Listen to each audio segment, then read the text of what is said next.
শিক্ষার্থীরা আসসালামু আলাইকুম। আমি কবির অ্যাকাউন্টিং হোমের পক্ষ থেকে তোমাদেরকে স্বাগত জানাচ্ছি। আমি আজকে তোমাদের দশম অধ্যায়ের আর্থিক অবস্থার বিবরণীর একটি এমসিকিউ নিয়ে আলোচনা করব, বিজ্ঞাপন সংক্রান্ত। তো বিজ্ঞাপনের বিষয় নিয়ে আমি কিন্তু গত ভিডিওতে আমি আলোচনা করেছি।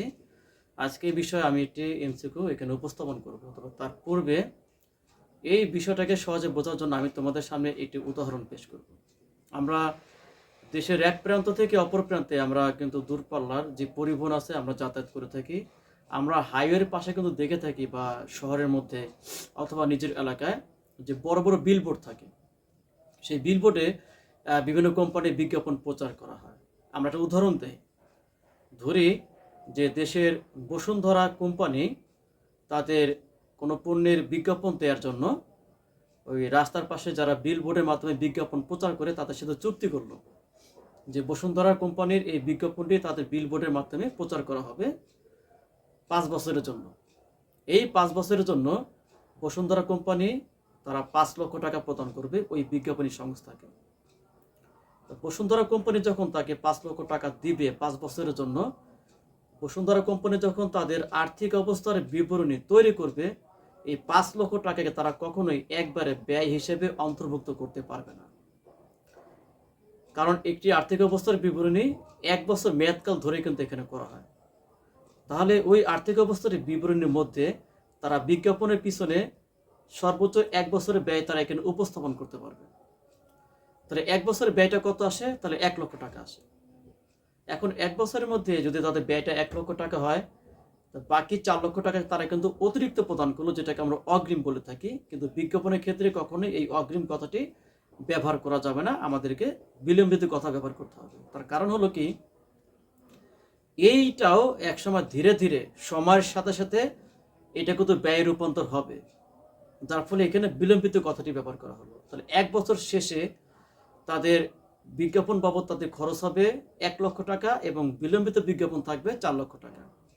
এবার দ্বিতীয় বছর শেষে তারা বিজ্ঞাপনের পিছনে তাদের আরও ব্যয় হবে আরও 1 লক্ষ টাকা দ্বিতীয় বছর শেষ হওয়ার পরে, এবং তখন বিলম্বিত বিজ্ঞাপন থাকবে 3 লক্ষ টাকা। এবার তৃতীয় বছর শেষ, আবারও তাদের বিজ্ঞাপনে ব্যয় হবে 1 লক্ষ টাকা এবং তাদের বিলম্বিত বিজ্ঞাপন থাকবে 2 লক্ষ টাকা। চতুর্থ বছর শেষ, তাদের আবারও বিজ্ঞাপন বাবদ ব্যয় 1 লক্ষ টাকা এবং বিলম্বিত বিজ্ঞাপন থাকবে 1 লক্ষ টাকা।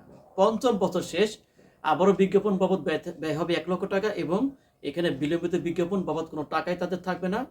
তাদের ওই পণ্য যদি আবারও তারা প্রচার করতে চায় বা বিজ্ঞাপন দিতে চায়, তাহলে ওই বিজ্ঞাপনী সংস্থার সাথে তাদেরকে আবারও নতুন করে চুক্তি করতে হবে।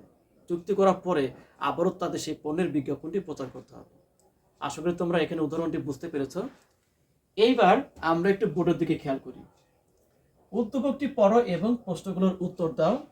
অন্বেষা কোম্পানি একটি সাইনবোর্ড রাস্তার পাশে লাগালো এবং পৌরসভার সাথে একটি চুক্তি করলো যে এই বিজ্ঞাপনটি 5 বছর থাকবে, যার ব্যয় হবে টোটালি 1 লক্ষ টাকা। অর্থাৎ এই যে 5 বছর থাকবে, এই 5 বছরের জন্য তারা পৌরসভা কর্তৃপক্ষকে 1 লক্ষ টাকা প্রদান করবে। তবে এই 1 লক্ষ টাকা কিন্তু আমার 1 বছরে কিন্তু ব্যয় না, আমার 5 বছরের টাকা 1 লক্ষ টাকা, কিন্তু 1 বছরের ব্যয়টাকে কিন্তু আর কম হবে। যার ফলে তৃতীয় বছরে বিলম্বিত বিজ্ঞাপন কত টাকা হবে? শিক্ষার্থীরা, এখানে তৃতীয় বছরে আমার বিলম্বিত বিজ্ঞাপন হবে, যেহেতু মোট আমি 1 লক্ষ টাকা এখানে প্রদান করলাম, তাহলে এই 1 লক্ষ টাকাকে আমাকে 5 দ্বারা ভাগ দিতে হবে। ভাগ দেওয়ার পরে আমাকে 2 দ্বারা গুণ দিতে হবে। 2 দ্বারা গুণ দিলে এখানে 40,000 টাকা আসে। সুতরাং এখানে উত্তর হবে খ, 40,000 টাকা। এখন প্রশ্ন আসতে পারে, আমার তো এখানে 3 বছরের কথা বলেছে, এখানে তো 3 বছরে তো আমার এখানে ভাগ 5 গুণ 3 দেওয়ার কথা না। আমি এখানে 3 দ্বারা গুণ দেবো কখন? যদি আমাকে প্রশ্ন বলতে এরকম, তৃতীয় বছর শেষে, অর্থাৎ তৃতীয় বছর শেষে, তার মানে তৃতীয় বছর শেষ হয়ে যাওয়ার পরে বিলম্বিত বিজ্ঞাপন কত টাকা, যদি প্রশ্নে এই কথাটা বলা থাকতো, তাহলে সেক্ষেত্রে আমাকে এই 1 লক্ষ টাকাকে আমাকে 5 দ্বারা ভাগ দিতে হবে এবং তখন আমাকে 3 দ্বারা গুণ দিতে হবে। তখন আমার উত্তর আসতে এখানে 60,000 টাকা। আমার কিন্তু প্রশ্নে কখনোই তৃতীয় বছর শেষে এই কথা কিন্তু বলে নাই, আমাকে বলছে তৃতীয় বছরে। তৃতীয় বছরে যদি আমি বিলম্বিত বিজ্ঞাপন বের করতে চাই, তার মানে কি পুরোপুরি কিন্তু আমার এখানে 2 বছর কিন্তু কমপ্লিট বা শেষ হয়ে গিয়েছে। যার ফলে 2 বছরের বিলম্বিত বিজ্ঞাপনের টাকা আমাকে বের করতে হবে। যার ফলে ভাগ 5 গুণ 2 দেওয়ার পর এখানে টোটাল টাকা এখানে আসছে 40,000 টাকা। সুতরাং উত্তর খ। দ্বিতীয় প্রশ্ন, বিলম্বিত বিজ্ঞাপন হিসাবটি এটা মুনাফা জাতীয় ব্যয়, কখনোই না। বিলম্বিত বিজ্ঞাপন কখনোই মুনাফা জাতীয় ব্যয় হবে না। সুতরাং 1 নম্বর অপশন বাদ। 2 নম্বর অপশন অলিক সম্পদ। হ্যাঁ, বিলম্বিত মুনাফাজত ব্যয়কে কিন্তু আমরা অলিক সম্পদ হিসেবে গণ্য করে থাকি, সুতরাং বিলম্বিত বিজ্ঞাপন এটি অলিক সম্পদ হিসেবে নিশ্চিত রূপে গণ্য করা যাবে। তাহলে উত্তর 2 ঠিক আছে। এখানে উত্তর 3 মূলধন জাতীয় ব্যয়, না উত্তর 3 এখানে হবে না। যদি এখানে বিলম্বিত মুনাফাজত ব্যয় বলতো তাহলে কিন্তু উত্তরটা সঠিক হতো, বিলম্বিত মুনাফাজত ব্যয়।